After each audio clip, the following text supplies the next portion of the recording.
Hey everybody, it's Rich again. Welcome back to the channel. We're getting ready to tackle a new project.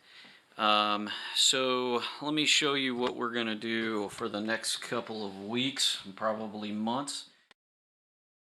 So here's the master bathroom as it exists right now. So you have a partition, and here's the water closet, and then you have the access to the shower here. And we have this jacuzzi tub, and the master closet is in this area right here. If you recall, or if you've been following the channel for any time, you know that I have been redoing the home for the most part, and the most recent remodel of a bathroom was in the secondary bathroom of my kids. So we didn't do a complete remodel, and that was my cheap bathroom remodel series. And take a look at that series if you're interested in doing a kind of a refresh of a bathroom.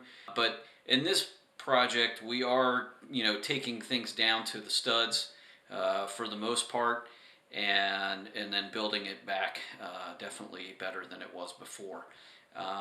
It's in definite need of some TLC, and so we're going to go ahead and tackle a lot of the projects here. So let me go through and kind of tell you, what we're going to do. Today we're going to begin disassembling this tub and getting it out of the house. It is, a jacuzzi tub. I think all the houses that were in this neighborhood probably had some sort of version of this. And it was just one of those selling points back in the late 80s and 90s. People wanted, big jacuzzi tubs in the master bath. Great, it still works. I may try to salvage this and get it to, Habitat for Humanity if they want this. Because it does still work. I tested it not that long, just last week, to make sure that it was working before I disassemble it, because I wanted to know whether or not it was worth trying to be gentle with it when I take it out. So I am going to try to keep it in good shape and get it out of the house. Obviously, if I do break it, I'm not going to be too saddened by it, but I want to try to salvage it, because if somebody else can utilize it, certainly rather have it used somewhere else, because it does still work and could serve purpose for somebody that wants a jacuzzi tub. We don't want it. I want to access the space. I want to make the shower a little bit bigger. We're going to be putting his and her sinks in. So there will be a sink here, and then there will also be a sink here for my wife. She'll continue to use this one. It will be a singular sink, not a double sink. We'll be adjusting the way the mirrors are. Obviously, it won't be a full-size mirror like you see here. It will be cut down. We'll be putting sconces on either side so that you have lighting coming towards your face when you're, getting ready in the morning. It's better to have lighting that way so that you're not having shadows. We'll have some overhead lighting. I'm going to add some overhead lighting for just general lighting, but I'll also have some switches for the wall sconces for here and there. And like I said, we'll be putting overhead lighting for just general lighting as well. So there'll be, different levels of light in the bathroom where we don't have it right now. Actually, I just have one light that's over the toilet area and in the shower, and the switch doesn't even work anymore. I think it's just the switch. The power's there, but we haven't messed with it, and I was like, you know what, I'm not even worried about it because I'm getting ready to gut it anyway. So we will be knocking all of this out and then rebuilding it. Probably bringing the shower out to about this window, and then have a hinged door so that you can access the shower from this side rather than that side. Bumping it out a little bit on this, so making this wall a little bit over some so it's a little bit bigger. And I don't think that's really going to impede any use of the water closet. We'll be adding a pocket door here so that you have some privacy in the bathroom, so that you can continue to use, the sinks and access the closet without having to shut this door. You can just shut this other door here. So that's what we're planning to do.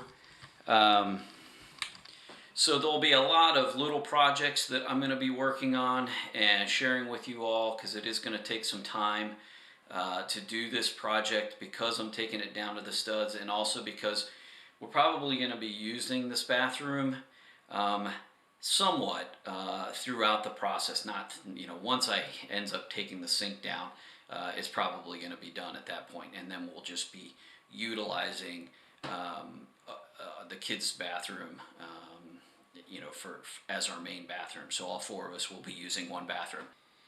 It's just part of the process, because it's going to take longer to do, because I'm only working on weekends and evenings, because I do have a day job. So the way that I'm going about tackling this project is in steps, and the first step to the project, like I said, is to go ahead and get this tub out of the way and get all the tile and everything off the walls, kind of doing some demo, because that's really not going to impact our use of the bathroom. And then I'm going to go ahead and start disassembling this wall, because I need to push this wall back to get the sink to fit. So that's going to be the first part of the demolition of the bathroom.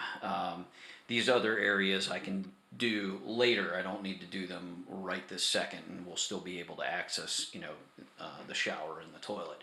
But I can go ahead and start framing up the new wall and figuring out how I need to add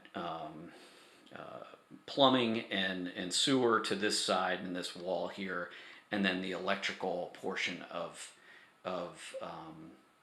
this. So I'll probably be putting some switches right here for the lighting, and potentially the exhaust fan. I'm not sure exactly where I know I'm gonna put some stuff here, because that's the most likely scenario for light switches. It'll be easy to access, because this will be a pocket door, so this won't be hinged any longer. So probably the wall sconces that are here will be accessed, via switch here, and then potentially the shower light will be turned on and off here. The main overhead lights, I'll likely continue to use this junction box. And then the other thing that I need to do is to I will have a separate light for the water closet and a separate light for the shower, because this will be a separate room, and this will be closed off to the shower, so you won't really see that. There'll be an exhaust fan here, and I'll likely put another exhaust fan, a separate exhaust fan for like the shower and humidity in this area, but I definitely want a separate one for the bathroom, for the water closet. So that's what we're going to be working on. Just to give you an idea of what we got for the shower right now. It's kind of dark, obviously, but it's dark and ugly. But this is the shower currently, and it's a curbed shower. I'm not sure about how I want to do the shower at this point. I still have some time to kind of decide and look at materials of how I want to create the shower pan. I'm interested to see how they did this one. I would imagine it's probably like a PVC liner that they've done and put a mortar bed in it. I'm not sure if I'm going to do that with the new shower, or if I'm going to do kind of a curbless system. I'd like to put some floor heat in the floor, and if I do that, I'll likely do a curbless entry into the shower. I think both my wife and I would like to have that. I mean, I'm fine with a curb if I have to put a curb in, but I figure as we get older, we probably will want the curbless. I just want to make sure that whatever system I use, that it's going to be, there's redundancies in terms of keeping water from leaking out.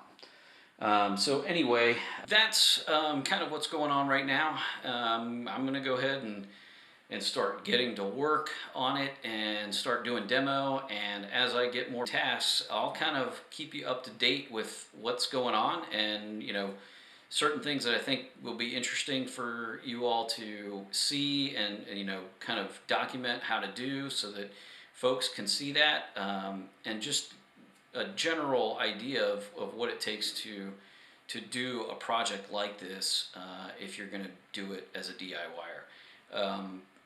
There are different levels of capability, and what people are comfortable with. Obviously, if you want to do a lot of the work, you can save yourself a lot of money. Obviously, we're going to be you know saving quite a bit by me doing the labor, and that's one of the reasons why I like to do these projects, is because I want to be able to save the money, but I also like to learn and grow in my capabilities.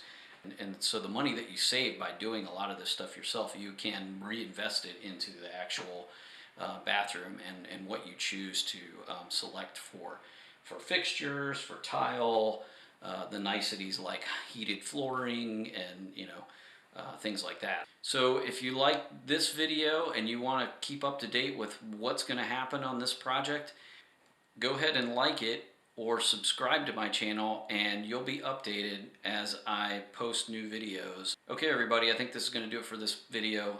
Take care, and I'll see you in the next one.